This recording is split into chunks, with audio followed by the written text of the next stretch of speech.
Paradoxo Local, o outro lado do Oeste. Um programa com moderação de Diogo Honório. Seja bem-vindo a mais um Paradoxo Local, o programa da Benedita FM que retoma a programação habitual para analisar o outro lado do Oeste. Começamos este ano de 2025 com um ligeiro ajuste no nosso painel de convidados. Por motivos pessoais, a Sandra Lourenço Amaro deixou de poder marcar presença, mas não nos deixa a cadeira vazia. A partir de hoje, e além dos habituais Nuno Ferreira e José Marques Ralheiro, junta-se a nós Bruno Letra. Licenciado em Direito, atualmente é empresário e vice-presidente da Comissão Executiva do Núcleo Territorial de Alcobaça do Partido Iniciativa Liberal. Feitas as apresentações, passemos aos temas de hoje. Daqui a pouco vamos falar sobre pobreza energética, numa altura em que o frio se torna mais um desafio para as famílias portuguesas. Habitações com caixilharias antigas, sem vidros adequados para combater as baixas temperaturas e sem sistemas de aquecimento eficientes. Existem programas de apoio, mas serão eles suficientes? Do outro lado do Oeste, vamos abordar o Plano Diretor Municipal, conhecido por PDM, um instrumento de planeamento territorial que estabelece as regras para o uso, ocupação e transformação do solo de cada município português.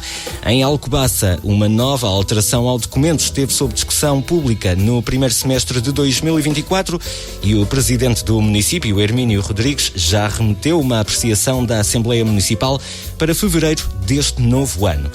O que se pode esperar desta nova alteração ao PDM de Alcobaça?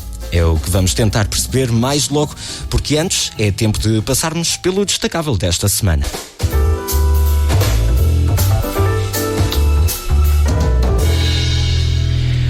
Começamos pelo José, que nos traz um artigo de Susana Santos, no Região de Cister, sob o título O Ano Velho e os Meus Velhos. Estou certo? Sim. Não, a problemática do idoso, e aquilo que se pode chamar o idadismo, é preocupante. Eu vejo pessoas, vejo filhos, vejo sobrinhos de tias que não têm filhos e há um certo abandono e um certo desprezo. E isso é preocupante porque uma sociedade avalia-se na forma como trata dos idosos e das crianças.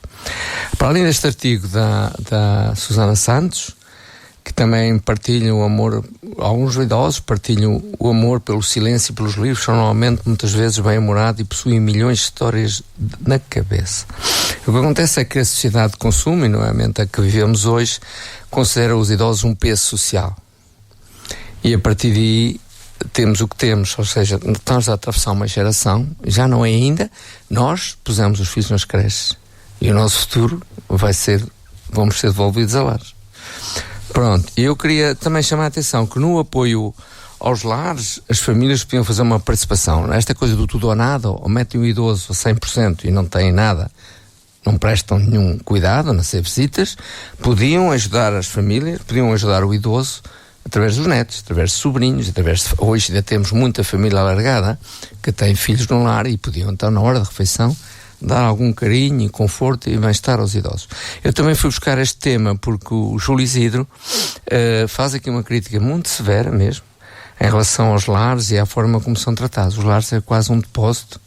O meu pai dizia que era a antecâmara da morte. É um depósito dos idosos e as pessoas, o que interessa é que ter qualidade de vida até ir embora. E as pessoas, muitas vezes, o próprio modelo de gestão e de organização do lar não facilita isso, porque um lar de 60 camas, aquilo é muita gente.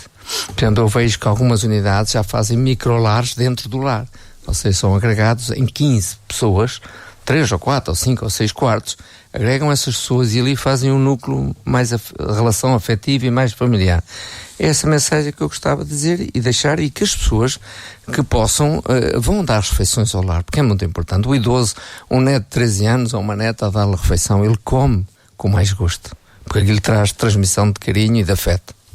O Nuno traz-nos uma notícia apresentada pela CNN Portugal para falar sobre a queixa relacionada com a operação policial no Martim Muniz em Lisboa. O que é que podemos dizer sobre isto, Nuno? Sim, é assim. Boa noite a todos, boa noite aqui ao painel. Bem-vindo ao Bruno também, e também a todos os ouvintes que nos ouvem lá em casa. Um bom ano para todos e esperamos que realmente este ano traga algo novo para além da nossa normalidade que temos aqui na Benedita. Relativamente a esta situação, tem vindo a crescer realmente assinaturas, tem vindo a crescer movimentos contra e petições contra esta situação, e eu só pergunto uma coisa: nós vivemos num Estado de Direito, em Portugal, onde realmente as forças policiais têm uma independência e as forças judiciais têm que ter uma independência dos políticos e da governação, embora nós saibamos que realmente elas têm voz de comando, e essa voz de comando muitas vezes pode fazer ou não conforme aquilo que lhe é indicado pelo Governo. Mas, tendo em conta aqui esta questão, é assim, nós temos que mostrar a quem está a chegar agora, os novos imigrantes que estão a chegar a Portugal, temos que mostrar que isto é um Estado de Direito onde realmente a nossa segurança é um dos principais pilares e é uma das principais coisas boas que o país tem realmente é a segurança, e realmente isto é um país minimamente seguro. Agora, não vejo qual é que é aqui a questão de que por ser direcional a uma comunidade onde há uns meses anteriores o presidente da junta daquela freguesia e os poucos portugueses que ainda lá moram queixavam-se da insegurança. Portanto, eu pergunto qual é que era a forma de mostrar uma comunidade onde estavam pelo menos milhares, centenas de milhares de pessoas, qual é que era a forma que tinham para pelo menos mostrar que realmente existe polícia e que a polícia pode fazer estas operações. Eu lembro-me, ao ler ao estudar aqui esta notícia, chegamos à conclusão que o Observatório da Segurança Interna viu as melhores práticas nesta operação, não achou nada de anormal.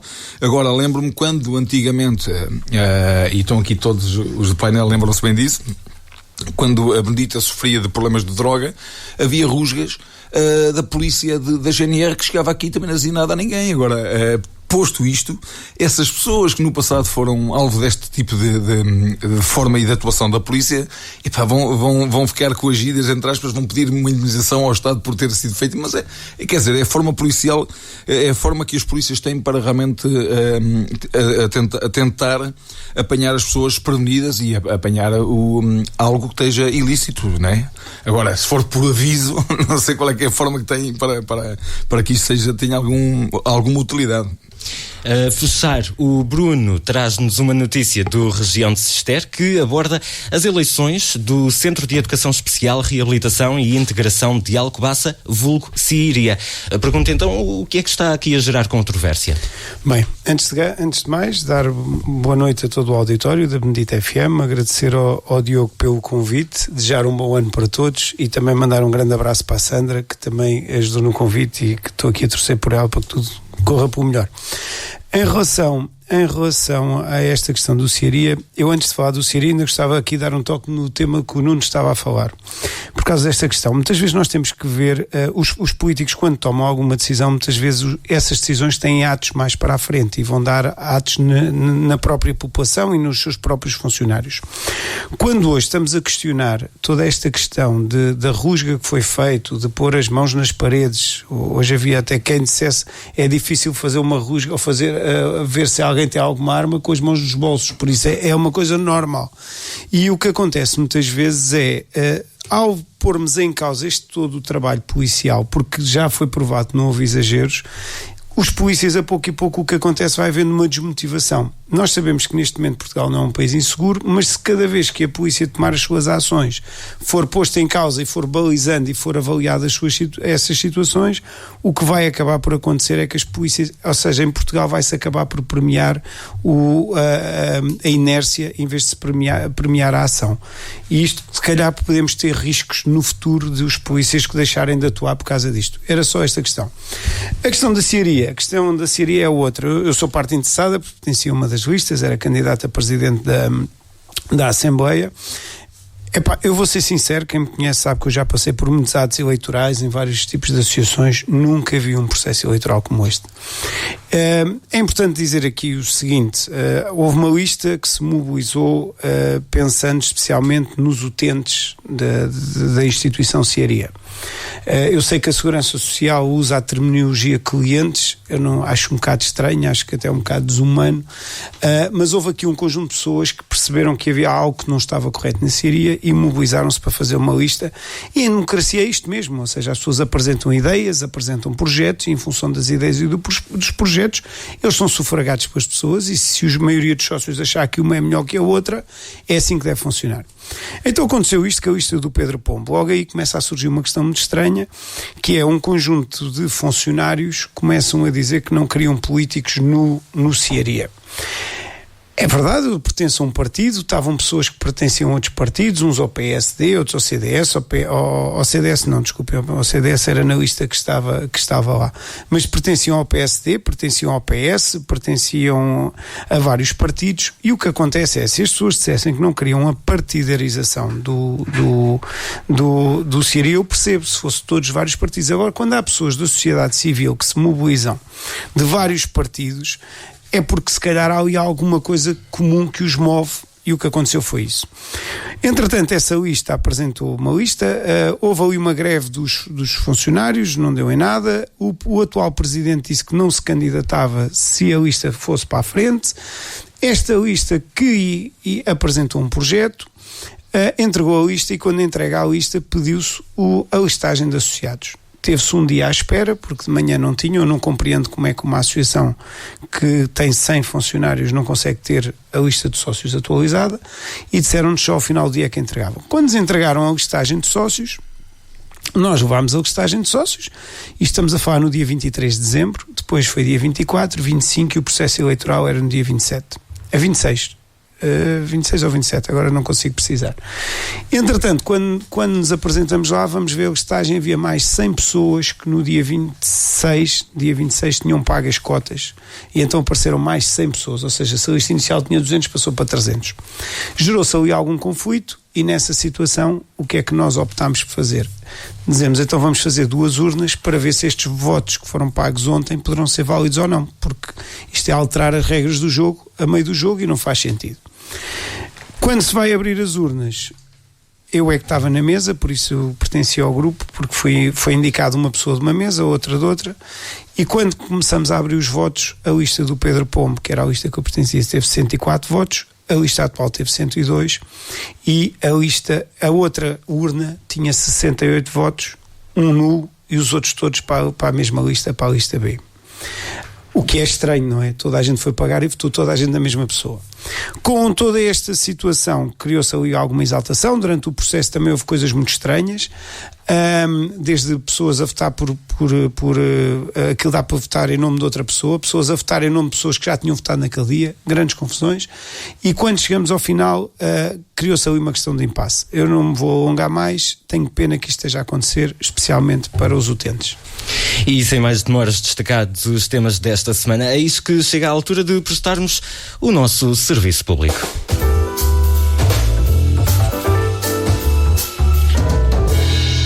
O inverno tem por hábito ser uma estação desafiadora para muitos portugueses. Ora, de norte a sul do país, muitas são as habitações com caixilharias antigas, sem vidros adequados para combater as baixas temperaturas e sem sistemas de aquecimento eficientes.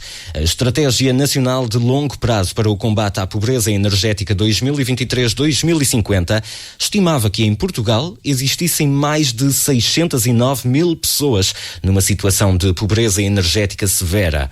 O programa de apoio a edifícios mais sustentáveis teve por objetivo ajudar financeiramente todos os consumidores que pretendiam instalar painéis solares ou substituir janelas.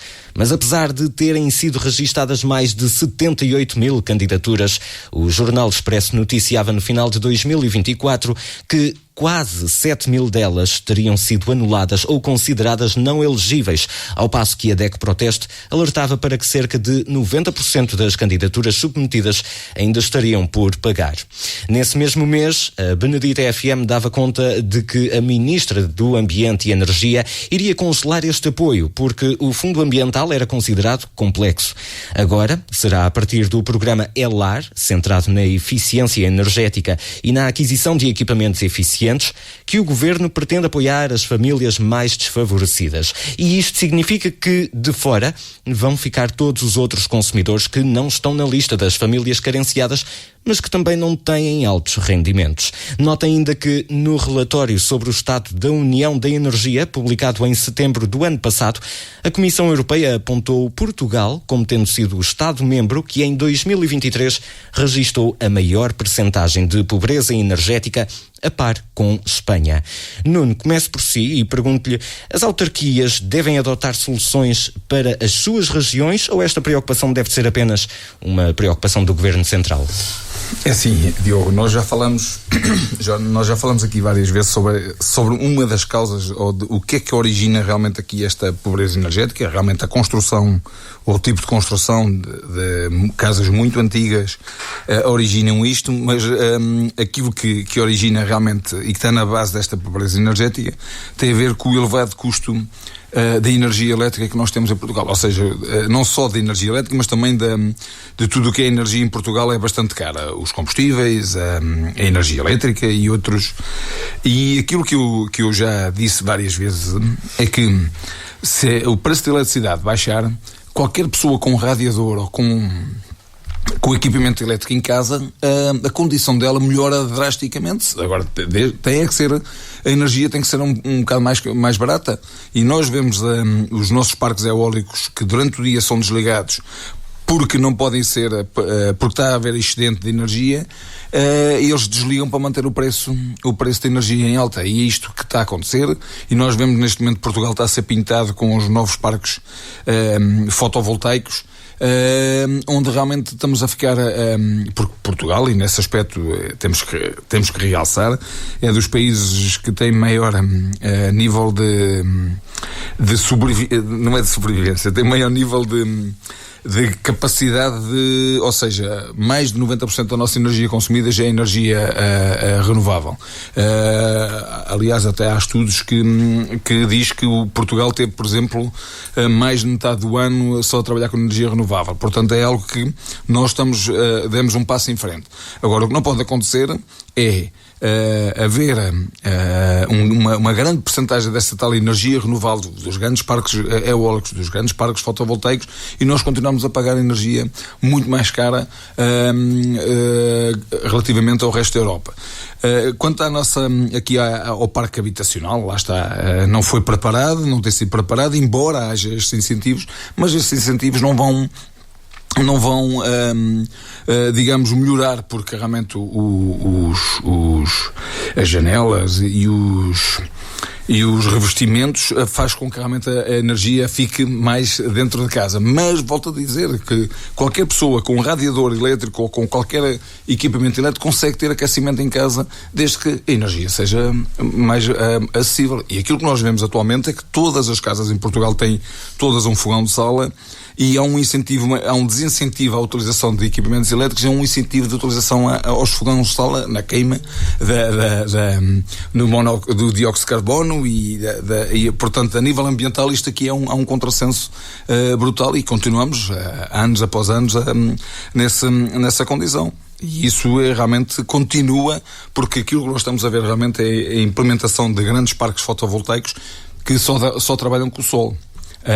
E com o sol muitas vezes faz com que realmente os eólicos sejam desligados para depois trabalharem à noite. Portanto, metam energia mais barata se querem ver se as casas são quentes ou não são quentes. Bruno, a pobreza energética em Portugal é um problema de infraestruturas, de rendimento ou de políticas públicas? Não, para já há aqui uma questão que é, nós quando nos comparamos neste estudo, estamos a comparar com o resto da União Europeia. E nós somos um país mais ameno da União Europeia, por isso já partimos de uma parte muito mais atrás que os outros países.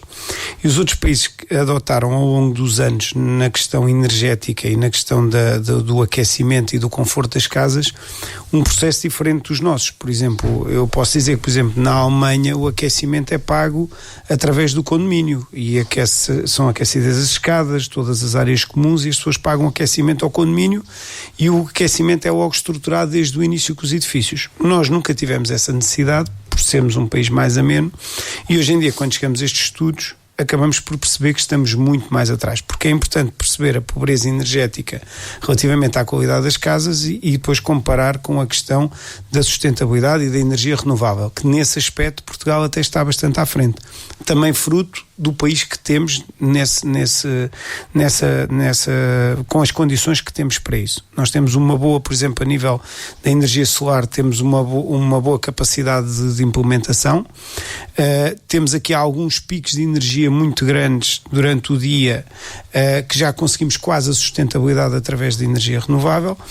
Agora, relativamente à pobreza das casas e aos projetos que têm sido feitos, o problema aqui é que se mete processos muito complicados em coisas que são simples. Muitas vezes o mercado também vai atrás destes projetos. O que é que eu quero dizer com isto? Hoje, por exemplo, se eu quiser mudar a caixilharia da minha casa, se eu quiser meter o aquecimento das águas, tudo isso, por causa destes projetos, o preço destas coisas também vão subindo e descendo conforme se estão a ser apoiados ou não, o que quer dizer que isto dá um efeito quase nulo dos apoios, porque depois as pessoas acabam por estar a pagar de outra maneira. E eu acho que o que tem que se fazer é políticas mesmo que façam sentido nesta situação, ou seja, o Estado tem que perceber onde é que poderá melhorar, ser transversal e criar condições transversais para que as casas possam melhorar as qualidades e devem apoiá-las sim dessa forma.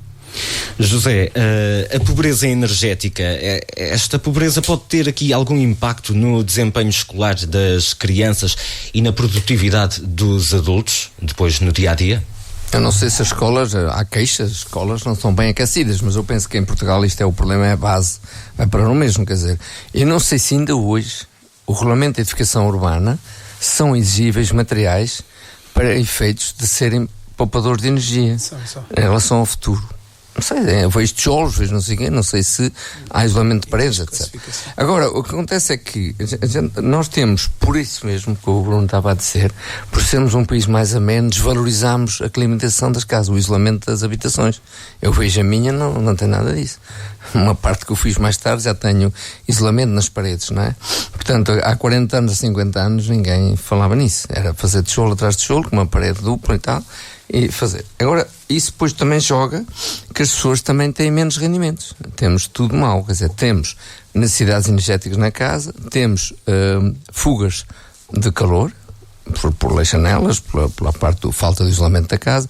Temos casas, por exemplo, a minha casa é piso térreo, e eu vejo mais modernamente, já vi pessoas fazem uma placa, nunca nenhuma casa fica assente na terra, fazem uma placa antes, onde circula ar, aí com 1,5 metro, meio metro, não é? E isso é um problema difícil de resolver. Portanto, a partir do momento que a gente temos esse tipo de infraestruturas não bem resolvidas, acontece que as pessoas depois também não têm rendimentos para as pagar, e acontece, se calhar, a energia, como estavam a dizer aqui, é cara. Portanto, temos vários fatores contra a favor, que prejudicam ou que facilitam ou que evidenciam a pobreza energética. Mas eu perguntava-lhe também aqui, antes de fazermos a nossa pausa, acha que devem ser criados incentivos fiscais para famílias de classe média, tendo em conta que há pouco eu, por exemplo, mencionava que agora, a partir de agora, vai ser posto em prática o programa ELAR, que se vai centrar na eficiência energética e na aquisição de equipamentos eficientes. Ou seja, isto só vai chegar às famílias mais carenciadas, mas eu questiono-lhe se então a classe média não deveria de ser apoiada também? Há uma coisa que eu costumo dizer, eu sou um bocado uma espécie eu gosto de ser ambientalista e prometi que não andava mais de avião, portanto já há 4 ou 5 anos. E assim, eu acho é que as pessoas também consomem mais. Já tenho chegado a casa de pessoas que estão sobreaquecidas. A temperatura é 22 graus, não é 26, não é 27. E depois estão sobreaquecidas, mesmo com lareiras, e não têm uma bacia com água para ir criando, porque senão fica um ambiente muito seco. Tem falta de umidade. Portanto, as pessoas, o que é que eu faço? Meto-me baixo lençóis. É a antiga portuguesa. Mas eu penso que pode haver apoios por toda a gente. Agora também é preciso que as pessoas se preocupem e que haja estatísticas disso, porque há famílias que consomem muita energia. Eu conheço pessoas, um casal que gasta muito mais energia e uma casa muito mais pequena que a minha. Portanto, é porque há pessoas que são mais exigentes em termos do conforto e às vezes com prejuízo, porque eu costumo dizer que o calor a mais dá cabo da pele, não é?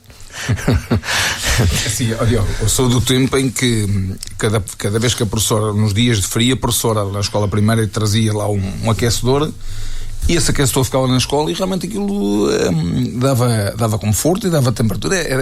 Nós na altura era a primeira vez que estávamos a ver um aquecedor quase, mas era esse efeito, ou seja, aquela parte de, porque aqui o que se pretende não é que as casas sejam quentes o tempo inteiro. Têm que ser quentes quando nós lá estamos e dar algum conforto, e depois quando nós estamos lá elas voltem a ter. Agora, a rapidez com que isto acontece, os equipamentos elétricos hoje permitem-no fazer com poupança de energia. Agora, tem que haver realmente aqui o bom senso, porque tu falaste na história das janelas e dos isolamentos. E pá, o isolamento não, lá está, é para ela estar quente o dia todo. Não, a gente quer estar quente quando lá estamos.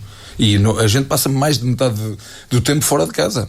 Portanto, e nós estamos aqui a falar do inverno, mas no verão... Exatamente, é o oposto. Exato. É o oposto. Portanto, há aqui esta situação e Portugal realmente, aquilo que nós temos vindo a ver, e o Bruno falou e muito bem, há partes da Europa que a água quente é comprada. Há muitos países da Europa onde compram água quente. Nós aqui compramos água. E lá eles compram água quente e água fria. A nível dos aquecimentos também é feito assim também. Mas não é o sentimento de elas estarem quentes o dia todo. O que a gente quer é que elas estejam quentes quando estejamos em casa, mas depois rapidamente, ou seja, não é preciso estar ali a gastar rios de dinheiro a nível para manter as casas energeticamente aceitáveis. Agora também se pode deitar mais cedo, porque na Europa é muito comum a pessoa deitar entre as 9 e 10 horas da noite. É verdade. Assim como é muito comum na Alemanha jantar-se às 7 horas. Eu vejo pessoas a jantar às 9 horas da noite. Isso não faz sentido nenhum, não é? Portanto, se a pessoa se deitar mais cedo, gasta menos energia na televisão, vai para o quarto.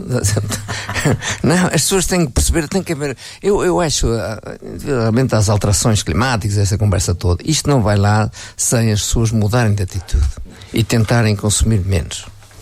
E já a seguir vamos mudar nós de assunto para falar do PDM de Alcobaça. Que pontos devem ser incluídos nesta nova alteração? É o que vamos tentar saber logo após uma pequena pausa que agora fazemos aqui deste lado do Oeste. Até já.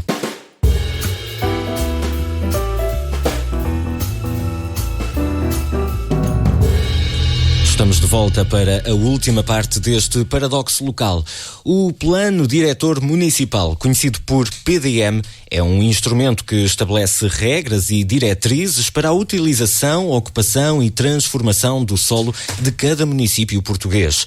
Por outras palavras, este é o documento que não só define onde podem ser construídas habitações, estradas ou zonas industriais, como também protege áreas agrícolas ou florestais de serem urbanizadas, planeia a ordenação do território, de modo a garantir que existem espaços verdes, e também orienta investimentos públicos, como escolas ou hospitais. E quem é que o elabora? Bem, esta é uma responsabilidade de cada Câmara Municipal que se deve alinhar a outros planos regionais ou nacionais que estejam em vigor.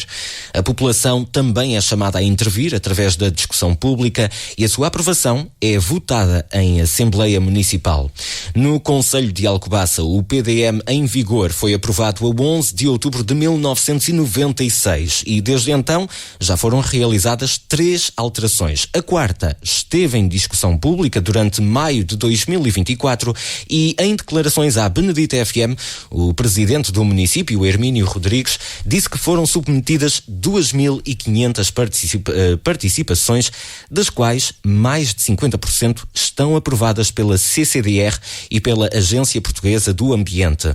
Na última edição do ano, o Região de Cister noticiou ainda uma garantia deixada pelo presidente da Câmara, a de que o PDM seria apreciado pela Assembleia Municipal em fevereiro. Certo é que os primeiros dias de 2025 já trazem consigo uma alteração do Governo à Lei dos Solos, a conversão de terrenos rústicos privados em terrenos urbanos definidos pelas autarquias. Isto levou a que os partidos Bloco de Esquerda, PCP, Livre e PAN se juntassem para levar o diploma ao Parlamento. Bruno, comece por si. Esta alteração à Lei dos Solos, acha que pode atrasar a apreciação do PDM de Alcobaça? Bem, esta história do PDM já há muitos anos, já foi aqui até na Rádio Benedita, já falei sobre esta situação várias vezes. Isto agora falando um bocado em linguagem futebolística, até porque eu sou Sporting do Sporting, e um abraço para todos os Sportingistas hoje. Acabaram de vencer há pouco. Exato, eu lembro-me que durante anos, lembro-me de quando tivemos tantos anos sem ganhar o campeonato, pensávamos sempre este ano é que é. E o PDM está mais ou menos nesta situação, este ano é que é. E estamos sempre assim todos os anos, este ano é que é, este ano é que é. Esta questão. Eu às vezes eu lembro que há uns anos, já disse aqui no programa da rádio, que se eu trabalhasse no gabinete da Câmara, na área do PDM, eu já tinha cortado os pulsos, porque eu estava há 18 anos a trabalhar numa coisa. Então o que é que faz? A revisão do PDM. Mas quando é que vais a fazer? Não sei. Entretanto há de ser. E entretanto quem trabalha naquele gabinete passou por lá, reforma-se e não foi feita a alteração. Mas isto também há uma coisa que é importante fazer a contextualização histórica um bocado disto. O PDM nasce, até se não estou em erro, pela mão do arquiteto Ribeiro Teles, numa lógica de organizar o território em Portugal, que é uma coisa que faz sentido, e fazia sentido, até porque na década de 80 houve uma construção desenfreada e construiu-se em vários sítios, e que muitos deles, se calhar, só daqui a uns anos é que vamos perceber até os erros que foram feitos nessa altura, porque estão em zonas sísmicas, em zonas de leite cheias, e estamos muito, como é que eu ia dizer, não estamos precavidos dessas situações. E então, para precavermos todas estas situações, nasce o PDM. E os PDMs em Alcobaça, por exemplo, na altura até foi um bocado polémico, porque havia 2 empresas a nível nacional que iam às autarquias fazer, umas que estavam mais ligadas a um partido da Orla do Poder, outros a outra. Por exemplo, quem fez o PDM de Alcobaça foi a mesma empresa que fez da Nazaré. Ninguém sabia bem o que é que estava a ser feito, e na altura os PDMs foram feitos tipo em bolas, em regiões em que se fazia uma bola à volta, e era à volta daquelas terras que se poderia construir. Quando na lógica o PDM devia ter sido um trabalho mais aprofundado em função das infraestruturas existentes. Porquê? Porque se eu tiver um terreno que está dentro da bola, mas está a 2-3 km de uma estrada, eu vou poder construir, depois vou à Câmara dizer que preciso que seja feita uma estrada para lá, depois no fim de ser feita a estrada digo que é preciso fazer os esgotos, depois partem a estrada toda para fazer os esgotos, depois vão alcatroar, e o município pagou 5 casas em infraestruturas àquela pessoa que construiu lá.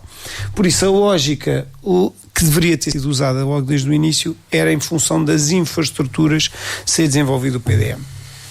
E depois, como houve esta construção desenfreada, e até em 2013 houve excesso de construção em Portugal, que foi quando houve o problema das casas todas ficaram por vender com a crise de 2013, ao longo dos anos foi-se criando muitos balizamentos em relação à construção.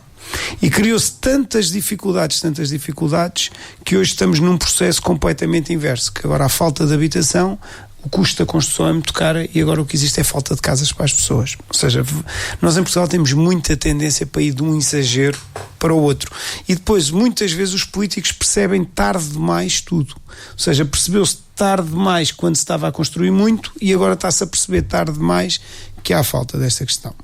Esta questão do PDM e do Presidente da Câmara dizer que agora é em fevereiro, eu já estou naquela, agora é que é. A questão do Estado estar a fazer esta desafetação dos solos tem um bocado a ver com isto, estar a acordar para a realidade que é preciso maior construção, e é preciso dar mais resposta a nível da construção, se bem que o grande problema da construção hoje em dia passa pela sua burocracia toda exigida, é projetos, mais falta aqui gabinetes, é uma atrapalhada que só visto. Qualquer pessoa que pensa em construir uma casa, quando vê todo o processo burocrático que tem pela frente, só lhe apetece é desistir naquele momento. E então o que neste momento nós temos que fazer é encontrar aqui o equilíbrio. Eu espero que o PDM seja alterado. Acho que o novo PDM, até porque o nosso PDM tem erros tão estranhos que criam problemas que as pessoas nem têm noção, só quem vive com isso todos os dias. Por exemplo, imaginem, o nosso PDM não remetia, por exemplo, para as leis. Por exemplo, havia uma lei que protegia a costa, a orla marítima, por exemplo, a área da orla marítima. E, entretanto, o nosso PDM, em vez de reverter para a lei, transcreveu a lei. Então há terrenos atualmente hoje, por exemplo, encostados à orla marítima, que já é possível construir, porque a lei da orla marítima foi alterada, mas não podem, de acordo com o nosso PDM, porque o nosso PDM não revertia para a lei, transcrevia a lei. E então não é possível construir porque dizem que lá está escrito o que era na lei na altura. Pronto, e com isto há muitas incoerências no nosso PDM, ele tem que ser mudado obrigatoriamente. Duvido que, se não for se não for agora até fevereiro, março, vamos estar outra vez mais 2 ou 3 anos à espera, porque é assim, toda a gente quer a revisão do PDM a pensar que vai ser melhor, mas a verdade é esta: para quem é melhor, vai-se deixar de estar. Para quem tem terrenos hoje, que são aqueles tais que estão a 2 km, mas hoje valem dinheiro porque se podem construir, não vão querer deixar de ficar sem eles. Por isso é que houve estas 2.000 e tal contestações. E é muito difícil para um presidente que depois também quer ir a votos estar a tirar essa capacidade financeira a pessoas que têm terrenos que dá para construir e vão deixar de dar. E então é sempre uma altura que eu tenho alguma dúvida que haja essa coragem, apesar deste processo já estar tão batido há 20 anos que eu acredito que entretanto é capaz mesmo de ser alterado, mas vai ser um processo complexo. José, na sua perspectiva, quais é que deveriam ser as prioridades da revisão do PDM de Alcobaça? Antes de mais, queria deixar as boas-vindas ao Bruno Letra, que me esqueci. Muito bem-vindo. Bom, então, como perguntou, diga. Se, na sua perspectiva, quais é que devem ser as prioridades do PDM de Alcobaça? Acredito que tenha alguma ideia. Pelo que estive a ver, portanto, eu acho que isto é um instrumento, como já disse aqui, de ordenamento do território. E é muito difícil mexer no PDM, até como ele estava a dizer, quer dizer, há conflitos entre a componente técnica da decisão e a componente política. Politicamente, há pressões de pessoas que têm terrenos, aliás, as contestações que está a dizer. Mas é muito mau, e eu vi, por exemplo, em Inglaterra, nós temos uma organização desordenada. Aquilo que ele diz é verdade, quer dizer, as pessoas resolvem fazer em qualquer sítio. E depois tem que haver infraestruturas. Há urbanizações que se fazem, a Câmara diz, não quero, não faça aí, porque eu depois cabe-me a mim pagar a eletricidade de chegar lá, a mim, a ADP, não sei, chegar os esgotos, e chegar a infraestruturas, a recolha de lixo, pois isso paga-se tudo muito caro. Agora, vejo que isto parece que é a terceira alteração. Quarta, vai ser a quarta. Então, em agosto de 2024, não, era a terceira, foi o que eu ouvi, quer dizer, e essa alteração também tem a ver com o regime extraordinário do regulamento de atividades económicas. Portanto, a sociedade evolui muito rapidamente e é preciso adaptação.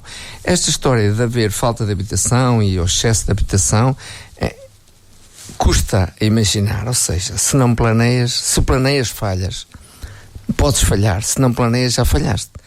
Como é que é possível? Cada vez nascem menos pessoas, não é? E mesmo assim há problemas de habitação, e para não falar dos milhares e milhares de casas de habitações inaceitáveis, não é? Que o João está lá, está a pobreza energética, você pode resolver o problema do aquecimento no bairro de lá. Você tem milhares de casas ainda em habitações muito miseráveis. Em relação a isto, eu penso que há uma boa intenção, é bom adaptar, é bom mexer, mas a Câmara tem consciência que é difícil, por isso estas longas todas que ele está a dizer, agora é que é. Porque quando parece que está tudo perfeito, há de haver alguém que põe um pauzinho na engrenagem. Mas, por exemplo, além da expansão urbana que é necessária, está à vista de todos, acha que o PDM devia de incluir incentivos para, por exemplo, reabilitar as casas antigas ou devolutas? Eu penso que isso há em Lisboa, não sei se aqui há, se não há, não sei se há, mas devia de ser estimulado isso, a reabilitação das casas, embora a gente sabe que reabilitar uma casa antiga pode custar mais caro que fazer uma nova. Não é? Pelo menos nos edifícios, grandes edifícios, hospitais, estar ali a mexer, custa mais caro que fazer de novo, não é? Agora, é importante que se mexa no PDM, nós próprios andamos lá ainda amanhã, vou ter uma reunião com o Sr. Presidente da Câmara por causa de um terreno de 4,5 hectares, por causa daquele projeto social que nós estamos a desenvolver aí com o Zé Vitorino, que é criar um complexo social médico-terapêutico para criar para aí 200 postos de trabalho, para fazer 120 camas, e amanhã temos uma reunião mesmo sobre isso. Vamos ver o que é que vai ser a solução. O nosso terreno também é REN, e também o terreno que está em causa é REN e é Reserva Agrícola. Mas, para estes efeitos, os hospitais foram todos feitos assim. Seja Lourdes, seja Vila Franca, seja Braga, é tudo feito assim. De qualquer maneira, eu penso que agora, se puder falar um bocadinho da lei dos solos, não queria falar porque ela pensou vai ter que ser regulamentada, que assim ainda está aí a ferver muito o que é que vai acontecer com a lei dos solos, não é? Não é tirar um coelho da cartola e agora vamos a construir, não, porque provavelmente há sítios. Veja, depois tem um problema dos transportes públicos, tem todos esses problemas, as pessoas queixam-se que não há transportes. Como é que pode haver um circuito de transportes que abranja tudo, corre tudo, as aldeias, todas as pessoas, até aqui ou até há uns anos atrás, construídas onde apetecia, não é? Seja terreno rústico, porque era o terreno do pai, o terreno da mãe, mas eu vi na Holanda, há uma certa tendência em concentrar as habitações. Pode haver compensação, que a pessoa perde aquele terreno, mas a Câmara diz, não, mas vais poder, a gente vai vender lotes, como vão vender agora para a zona industrial, vamos pôr à venda lotes que são urbanizáveis e vamos tratar disso. Porque realmente a coisa de fazer a casinha, eu vejo algumas organizações na medida, fazer a casinha ao pé da casa do pai e tal, já não dá. Mas eu vejo, por exemplo, os Teves, está muita gente dos Teves na medida, não é? Não está? Eu também sou Teve. E eu também estou em Troquel e por aí fora. As pessoas vão pondo a casa. Hoje em dia as pessoas movimentam-se pela habitação. Queria mais alguma coisa? Só isso. A lei dos solos não opino, porque isso vai ter que ser regulamentado, já é uma confusão, vai ser discutida na Assembleia da República e eu acho que não é fácil alterar isso, acho eu. Nuno, há áreas suficientes para novas habitações e empresas na vila ou há falta de espaços planeados para esse fim? É assim, Diogo, eu por acaso estava numa reunião da Câmara quando foi constituída a comissão do PDM, da revisão do PDM. E na altura fiquei antagónico quando a forma como estavam a apresentar, disseram que iam fazer um levantamento pelas pessoas que conheciam as freguesias e eu disse, como é que é possível, como o Bruno disse muito bem, como é que é possível ao longo destes anos todos os pedidos que alguém, um comum do cidadão que vai à Câmara ver se tem um terreno para perceber se pode construir ou não, mas como é que foi possível ao longo destes anos todos não ficar um registro no mínimo para para estas situações, ou seja, houve 3 pessoas que vieram pedir construção para esta zona, não permite construir, vamos ter que ir ver a sair dos gabinetes da Câmara, sair dos gabinetes para ir ver realmente se as zonas têm características de construção ou não. Olha, eu vou dar aqui um exemplo concretamente da Benedita, que é ali a zona da Rochata, e que por acaso foi muito debatido na apresentação do PDM, na discussão do PDM aqui na Benedita, quando o presidente Hermínio veio cá à Benedita, muita gente falou daquela zona, que é ali na parte agora por trás do 2AB, ali aquela zona ali, onde já existe dezenas de casas, onde já existe uma estrada alcatroada, onde já existe infraestruturas de água, esgotos e luz. E aquela zona continua a não se poder construir. Então, era ou não era de bom senso a Câmara? E isto é aquilo que eu conheço na nossa freguesia, porque acredito que nem todas as freguesias hajam sítios tal e qual como este. E depois vemos que realmente, como o Bruno diz e muito bem, que depois há pessoas que vão construir casas nos sítios mais remotos, que por sua vez depois lá está, depois obrigam a Câmara a ter que deslocar para lá o saneamento, o alcatroamento, a água, quer dizer, é estas pequenas coisas que nós vemos agora, que isto realmente é uma ferramenta e como tu disseste muito bem, que se deve alinhar também com outras ferramentas que já existem, e isso é sempre difícil, porque eu nunca mais me esqueço quando eu quis construir a minha casa, as plantas que eles tinham na altura eram plantas militares do século passado, ou seja, ainda a Nacional 1 estava lá, e eu, mas é baseado nestes, pois, mas isto nós sabemos integrar, e eu, está bem, ok, pronto, isto para dizer o quê? E nós ainda temos cadastro, porque há conselhos aqui à volta que nem o cadastro conseguiu chegar lá. É mais complicado. É mais complicado, pronto, mas isto é assim, aqui o nosso caso em concreto, a Benedita, realmente foi uma das coisas que, olha, eu quando andava nas campanhas eleitorais, houve muitas pessoas que disseram, não, só vou ter se tu mudar de PDM. Pronto, ou seja, há muito pouca gente que realmente valoriza. E tu, como todos os outros, prometeste. Mas a questão era, mas é assim, o PDM realmente é algo que não está bem acessível a qualquer pessoa, neste sentimento de poder construir, porque realmente aquilo que nós sentimos no dia a dia é que realmente há uma panóplia de burocracias que complicam a construção, por sua vez em detrimento de outras que são tão simples de o fazer, e eles não o fazem. Porque a Câmara devia fazer este levantamento e devia entregar aos organismos públicos de direito, porque eu não acredito que uma Câmara com esta argumentação, onde existe já casas, onde já existe todas as infraestruturas, não o deixem construir. Portanto, são algo, e aquilo que nós vamos vendo ao longo do tempo, destes anos todos de negociação do PDM, é que nós vemos realmente que as coisas vão alterando. Olha, hoje abriu aqui uma bolsa de construção aqui, depois abriu uma bolsa de construção ali, quer dizer, já é o tempo da Câmara fazer um trabalho de fio a pavio e a apresentar e devidamente dizer, mesmo a quem está neste momento a pensar fazer uma casa, dizer, epá, não está previsto nos próximos 10, 15 anos essa situação alterar. Então, mas por exemplo, considera que a Câmara Municipal que tem comunicado de forma clara as revisões do PDM e o impacto que ele pode realmente ter junto das populações, vamos aqui concentrar-nos na Vila da Benedita, o impacto que pode o PDM do Conselho. É assim, por aquilo que eu vi na altura porque depois aquilo fazia era as pessoas aqui iam diretamente ao site e é que faziam o levantamento do terreno, identificavam o terreno e eles iam analisar. Mas por aquilo que eu vi depois de uma resposta que eu por acaso tive esse cuidado, a resposta que eu vi que aquilo era copy-paste e era igual a tudo lá, portanto ainda não é desta fase que vai mudar o PDM e a coisa estava toda controlada por esse dia. Agora, abriu a zona industrial, ontem foi o primeiro dia de venda de lotes da zona industrial, da Asta Pública, portanto acredito que os focos estejam virados para a Benedita e que o PDM também seja algo inovador, ou pelo menos, porque realmente temos a falta de habitação e a falta de mão de obra, porque qualquer pessoa que venha, qualquer empresa acima de 100 pessoas, não sei onde é que aqui o senhor José vai buscar 200 pessoas para trabalhar, pronto, tem uns autocarros e ir buscar aí às aldeias, porque já não há 200 pessoas para trabalhar na Benedita. Então deixe-me só, antes de irmos às notas finais, deixar-lhe aqui uma pequena provocação em tom de questão. Esta alteração do PDM de Alcobaça, acha que pode ser a oportunidade perfeita para a nossa vila beneditense finalmente ver surgir a famosa paragem de autocarros? É assim, também já foi apresentado também o projeto do alargamento do cemitério e entre os quais onde estava previsto a paragem dos autocarros.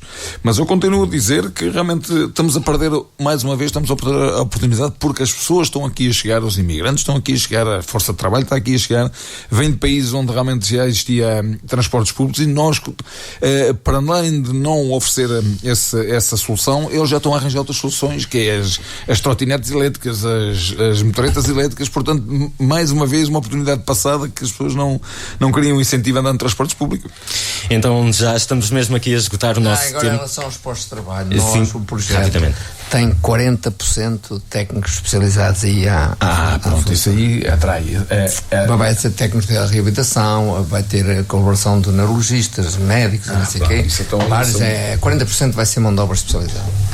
Muito bem, então, como dizia, estamos a esgotar o nosso tempo, mas vamos ainda às notas finais e voltamos à mesma ordem e começamos aqui pelo Bruno. Bem, em relação às notas finais, o que eu gostava de falar hoje também envolve aqui uma pessoa da Benedita, que é o seguinte, eu acho que nós falámos de polícia, falámos de PDM, ordenamento, tudo isso, mas há uma questão fundamental neste país que parece que nunca ninguém olha bem para eles, que é para o estado da justiça. E a justiça, quer a gente queira, quer não, compõe uma parte que é de segurança para os cidadãos. E se tivermos uma justiça a funcionar, o nosso país acaba por ser mais competitivo e acaba por ser um país melhor para se viver.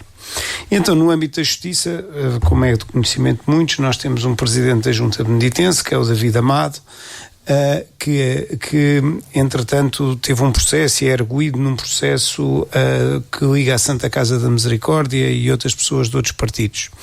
E entretanto ele é arguido, o processo vai para julgamento, saiu o acórdão e agora vem-se a saber que afinal o acórdão, os juízes utilizaram a inteligência, ou tudo indica que há 3 juízes da Relação de Lisboa que estão a ser acusados de terem usado um programa de inteligência artificial para redigir o acórdão. Ou seja, quando a inteligência artificial já chega ao acórdão e depois nesse mesmo acórdão vem, diz que há aqui citações que não existiam de outras coisas que não existiam, porque a inteligência artificial também não é 100% fiável, não é? Quer dizer, quando a inteligência artificial já está a produzir acórdãos, isto a mim assusta-me muito para onde é que estamos a caminhar, e então deixo isto só para reflexão. Muito bem, José. Eu queria felicitar as famílias bonitas, como eu gosto de dizer, que se empenham em ficar com os idosos em casa, que ainda há bastantes, acho eu, ou que participam nos familiares, no apoio aos familiares que estão nos lares, nas visitas e refeições. E desejar um bom ano de 2025 para todos, um dia de cada vez, mas todos bonitos. E fica o apelo, Nuno, para fechar. Então volto a frisar que ontem foi o primeiro dia do resto das nossas vidas e que da venda de lotes da Asta Pública da Zona Industrial. Eu só acredito, depois de ver lá as máquinas, e sim é que podemos a cantar a vitória, que passado estes anos todos o projeto teve luz verde. Estamos a falar provavelmente mais de 25 anos, desde a compra do terreno até às legalizações e à construção. Portanto, um bem-aja a todas as empresas realmente que souberam aguardar e que tiveram à espera desta oportunidade e que se mantenham cá na Benedita, e que isto também porque chegamos ao final do ano e foi onde apareceu aqui a lista das maiores empresas do Conselho, e por acaso vou frisar aqui uma parte do Conselho: 32 grandes empresas do Conselho têm morada na Benedita. Portanto, isto é um sinal de que a Benedita realmente a nível tem vida própria e a nível económico continua a ser uma do poder económico. E um bem-aja a elas e continuem. E é desta forma então que chegamos ao fim de mais um Paradoxo Local, o primeiro de 2025, é verdade, e este com Bruno Letra, Nuno Ferreira e José Max Serralheiro. Nós voltamos a reunir-nos na próxima terça-feira, depois das 22 horas, para uma nova análise sobre o outro lado do Oeste. Até lá, fique bem e tenha um bom 2025. Paradoxo Local, o outro lado do Oeste, terças às 22 horas, com repetição ao domingo ao meio-dia e a qualquer hora em podcast em beneditefm.pt.